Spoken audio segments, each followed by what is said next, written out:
నైతిక విలువలతో కూడిన భావి భారత నిర్మాణానికి దివ్య ఖురాన్ మార్గదర్శి అని మౌలానా మొహమ్మద్ అమీన్ ఉమ్రియా అన్నారు.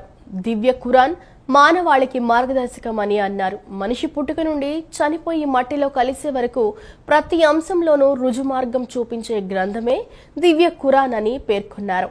భావి భారత సమాజ నిర్మాణానికి నైతిక విలువలతో కూడిన సమాజ ఏర్పాటుకు దైవ గ్రంథాల విద్య అవసరమని తెలిపారు.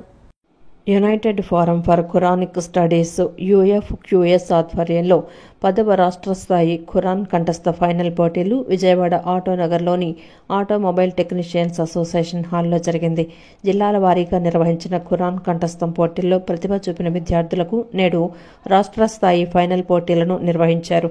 44 మంది చిన్నారులు ఈ పోటీల్లో పాల్గొన్నారు. ఖురాన్ గ్రంథంలోని పలు సూరాలను చిన్నారులు కంఠస్థం చేస్తూ అందరినీ ఆకట్టుకున్నారు.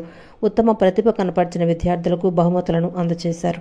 ఈ సందర్భంగా Maulana Mohammed Ameen Umari, united forum for Quranic studies chairman Dawood, నగర అధ్యక్షులు హుస్సేన్ మాట్లాడుతూ దుర్మార్గాలు, చెడలవాట్లు, అరాచకాలు, నేరాలు చిన్నపిల్లల్లోనూ పెరిగిపోతున్న ఈ తరుణంలో నైతిక విలువలతో కూడిన దైవ గ్రంథాల విద్య అవసరం ఎంతైనా ఉందని తెలిపారు. తల్లిదండ్రులు పెద్దల పట్ల గౌరవం, నీతి, నిజాయితీ, ఇతరులకు సహాయపడటం తదితర నైతిక విలువలను భావి భారత పౌరులైన మన పిల్లలకు నేర్పాల్సిన అవసరం ఎంతైనా ఉందని పేర్కొన్నారు.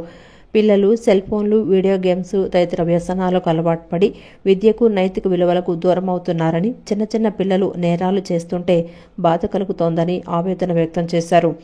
UFQS సంస్థ పిల్లల్లో నైతిక విలువలు పెంపొందించడానికి దివ్య ఖురాన్ కంఠస్థ పోటీలు లాంటి కార్యక్రమాలు చేపట్టిందని, ఇప్పటి వరకు వేలాది మంది పిల్లలు ఖురాన్ కంఠస్థం చేస్తున్నారని అన్నారు.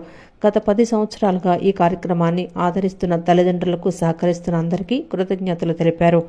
రాష్ట్ర వ్యాప్తంగా జరిగిన ఈ రాష్ట్ర స్థాయి ఖురాన్ కంఠస్థ పోటీల్లో దాదాపుగా 11,000 మంది పిల్లలు అప్లికేషన్లు తీసుకోగా దాదాపు 9,000 మంది విద్యార్థులు మొదటి రౌండ్లో అన్ని జిల్లాల నుండి పాల్గొన్నారన్నారు.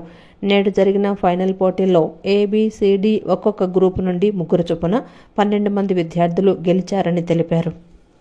हज़ारों लाखों बच्चों को हमने कुरान सिखाया और कुरानी मजीदें तकसीम की हैं और एक हरारत है जो पूरे रियासत आंध्र प्रदेश में पैदा हुआ है.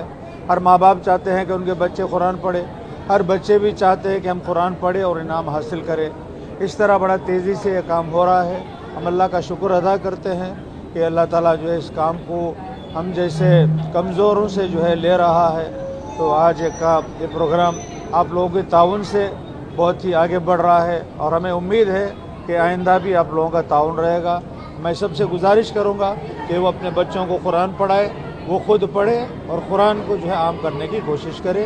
वाखिरु दावाना अल्हम्दुलिल्लाह रब्बिल आलमीन. ఆపాలి అంటే ఏం చేయాలన్న ఒక తపనతో మేము పిల్లలకి ఖురాన్ కంఠస్థం నేర్పబడింది. ఈ ఖురాన్ అనేది చిన్న పిల్ల పుట్టిన కాడి నుంచి, పిల్లాడు పుట్టిన కాడి నుంచి చనిపోయేంత వరకు ఏ విధంగా జీవితం గడపాలి, తల్లిదండ్రులతో ఏ విధంగా నడవాలి, తన తోటి సహోదరులతో ఏ విధంగా ఉండాలి, గురువుల్ని ఏ విధంగా వాళ్ళకి మనం గౌరవించాలి అనేది ప్రతిదీ క్లుప్తంగా ఈ ఖురాన్లో రాయడం జరిగింది. ఈ ఖురాన్ అనేది పూర్తి మానవ జాతికి, సర్వమానవాళికి ఇది ఒక ఆదర్శం అన్నమాట. అందుకోసం గత 10 సంవత్సరాలు దాదాపు 1,00,000 మందికి ఖురాన్ కంఠస్థ పోటీలు నిర్వహించడం, ఇంకా ఇన్షాల్లా ఫ్యూచర్లో ఇంకా పిల్లల్ని మేము ఇంకా ఖురాన్ పారాయణ గురించి ప్రోత్సహిస్తాం. దీని ముఖ్య ఉద్దేశం ఏంటంటే పిల్లల్ని చెడుగా ఆపాలి అన్న ఉద్దేశంతో మేము 10 సంవత్సరాలు చేస్తాం.